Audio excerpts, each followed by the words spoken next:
As you look back at your first year in office, what are your reflections? Well, it's been a year of progress, and that's always fulfilling and satisfying. And I think that this isn't self-described, but I've heard others talk about this first legislative session being one that was collaborative and substantive. And I concur, and we set out very early and said, I want to make sure everyone knows that door's open 24/7. My cell phone is with me, not just staff, and it's on 24 hours a day, 7 days a week. Any surprises in terms of getting the job done? I think the surprises that I've had, I've been around this office. This was the first year I've sat behind the desk, not in front of the desk. So things have come to me. I've not taken them to the desk. What surprised me is how when it all comes to you, when the stories come to you from real people, when you share one-on-one interactions with people, they have a profoundly personal effect on you. When you're rooting for people's success, and you know whether it's the drug epidemic that we're battling. When you meet someone who is trying to stay on that road to recovery, you don't forget that. Or at least I don't. It stays with you 24/7.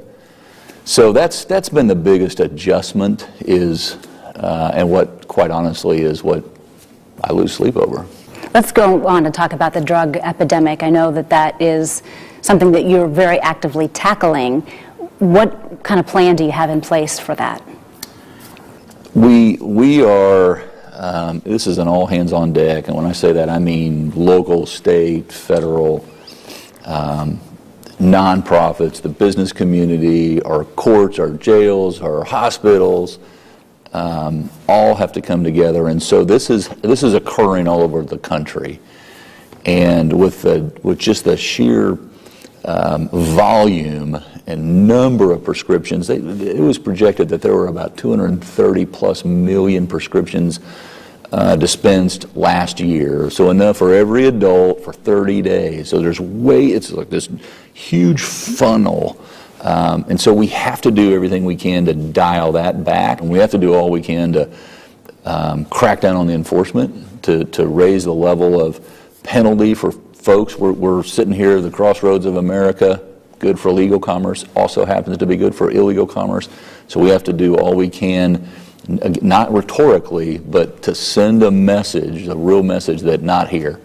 And then what is going to take so much time and effort is on the prevention front, and that's more than just education, but we're going to have to deal with this at a very early age in our schools and make sure that we're also supplying folks who want to not just get on that road to recovery, but stay on that road, the treatment and the access to that treatment. And far too often, what we're seeing around the country and in Indiana as well, we're not immune to this, is when folks reach out and they want help, we have to be able to get them in an open bed now. And so we're going to need more treatment centers, and all the money in the world won't solve this. It will take more money. All the money in the world won't solve this, but coordination and partnerships to get that access is what we need. Next, the governor talks about medical marijuana. And what about toll roads in Indiana? You'll hear what he has to say on all those topics and more. You can catch the governor's answers tomorrow night at 6 o'clock.